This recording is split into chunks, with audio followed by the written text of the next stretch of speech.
Malam ini, sebelum kamu tidur, kamu mungkin akan membunuh seekor nyamuk. Kamu tidak akan berpikir dua kali. Satu tepukan, selesai.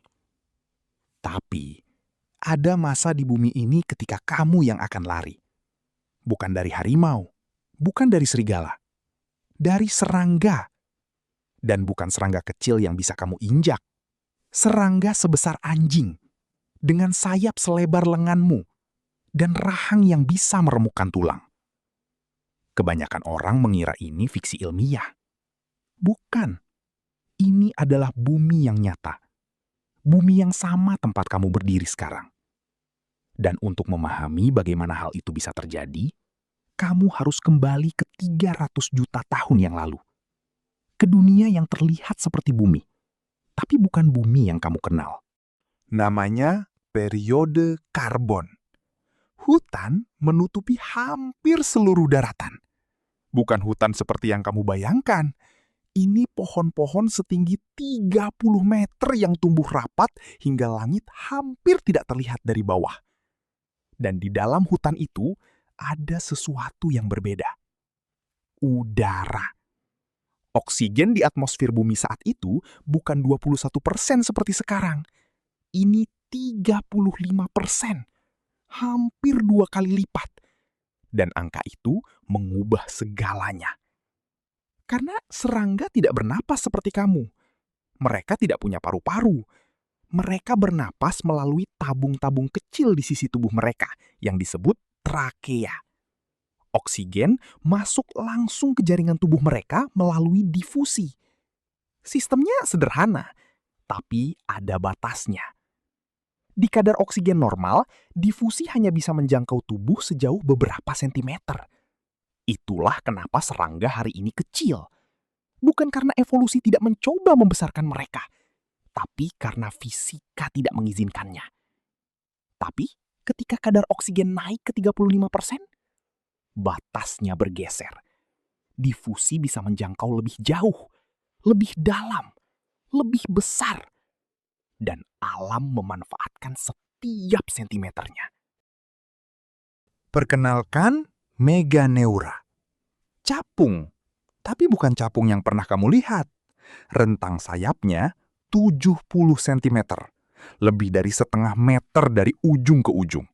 Beratnya sekitar 450 gram, lebih berat dari sebagian besar burung yang hidup hari ini.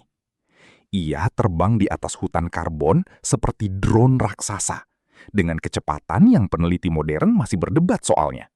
Beberapa memperkirakan hingga 50 km per jam. Dan ia bukan predator yang lemah. Fosil Meganeura ditemukan dengan sisa-sisa serangga lain di dalam perutnya. Ia berburu di udara. Ia menangkap mangsanya dengan kaki depan yang berduri, seperti elang yang dilengkapi perangkap. Tapi Meganeura bukan yang terbesar. Di darat ada Arthropleura, kaki 1000 raksasa. Panjangnya bisa mencapai 2,5 meter. Lebarnya hampir setengah meter. Beratnya diperkirakan sekitar 50 kilogram. Bayangkan kaki 1000 sebesar buaya yang merayap di lantai hutan. Fosil jejaknya ditemukan di Skotlandia, tercetak di batu pasir yang sudah berusia ratusan juta tahun. Jejak itu masih bisa kamu lihat hari ini di museum. 2 jalur paralel, masing-masing selebar telapak tanganmu, memanjang seperti roda kereta. Dan ini bukan hewan yang bersembunyi. Arthropleura kemungkinan besar berjalan di permukaan tanah terbuka, memakan tumbuhan, tidak punya predator alami yang cukup besar untuk menghentikannya. Ia adalah raja lantai hutan, tanpa saingan. Tapi disinilah sesuatu yang kebanyakan orang tidak pernah berpikir tentangnya. Kalau serangga bisa sebesar ini, apa yang memangsa mereka? Jawaban singkatnya adalah tidak banyak. Pada awal periode karbon, vertebrata darat masih kecil dan lemah. Reptil belum mendominasi. Mamalia belum ada. Yang ada adalah amfibi primitif, tetrapoda yang baru belajar berjalan di darat. Serangga raksasa ini muncul sebelum predator besar ada untuk menghentikan mereka. Mereka mengisi kekosongan. Dan mereka melakukannya selama hampir 50 juta tahun. 50 juta tahun. Sebagai perbandingan, seluruh sejarah manusia, dari nenek moyang pertama kita di Afrika hingga hari ini, hanya 300.000 tahun. Serangga raksasa mendominasi bumi 160 kali lebih lama dari seluruh keberadaan spesies kita. Lalu, apa yang menghentikan mereka? Dua hal terjadi hampir bersamaan. Pertama, kadar oksigen mulai turun. Hutan besar karbon mulai runtuh. Iklim berubah. Tanaman yang menghasilkan oksigen dalam jumlah besar mulai digantikan oleh vegetasi yang lebih kering dan lebih sedikit. Pada akhir periode karbon, kadar oksigen turun mendekati angka yang kita kenal sekarang. Tanpa oksigen tinggi, fisika kembali berlaku. Tubuh besar butuh lebih banyak oksigen. Trakea tidak bisa lagi memasok kebutuhan itu. Serangga yang lebih kecil bertahan, yang lebih besar mati. Tapi ada faktor kedua yang lebih brutal. Reptil. Sekitar 300 juta tahun lalu, reptil pertama muncul. Mereka punya sesuatu yang amfibi tidak punya. Telur yang bisa bertahan di darat. Kulit yang tidak mengering. Tapi cerita ini belum selesai. Karena serangga tidak benar-benar menyerah pada ukuran. Mereka menyesuaikan diri. Di era yang lebih baru, ketika oksigen kembali naik sedikit pada periode kapur, serangga kembali tumbuh.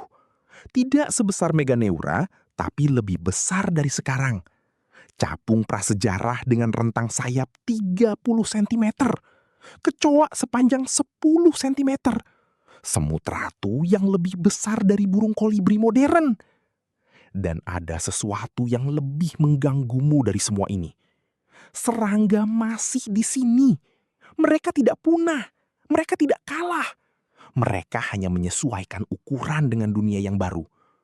Ada lebih dari 1 juta spesies serangga yang sudah teridentifikasi. Ilmuwan memperkirakan jumlah sebenarnya mendekati 10 juta. Biomasa total semua serangga di bumi lebih besar dari biomasa seluruh manusia yang hidup. Kamu pikir kamu yang mendominasi planet ini? Secara angka, kamu kalah telak. Dan inilah bagian yang benar-benar tidak bisa dilepaskan dari pikiranmu. Kondisi yang membuat serangga raksasa ada bukan kondisi yang mustahil. Itu pernah terjadi. Dan beberapa ilmuwan iklim mencatat bahwa kadar oksigen atmosfer, meski tidak mendekati 35%, terus berfluktuasi sepanjang sejarah bumi. Tidak ada yang bilang ini akan terjadi lagi. Tapi tidak ada juga yang bisa menjamin sebaliknya. Bumi ini sudah ada selama 4,5 miliar tahun. Kita sudah mengamatinya selama sekitar 200 tahun terakhir secara ilmiah. Kita tahu kurang dari setetes dari lautan tentang apa yang bisa dilakukan planet ini. Malam ini, ketika kamu membunuh nyamuk itu dengan satu tepukan, ingat ini. 300 juta tahun yang lalu, di hutan yang menutupi tempat kamu berdiri sekarang, ada makhluk yang terbang di udara dengan sayap selebar lenganmu. Kamu tidak akan bisa menepuknya. Kamu bahkan tidak akan melihatnya datang. Bumi tidak selalu milik kita. Dan kita baru saja tiba.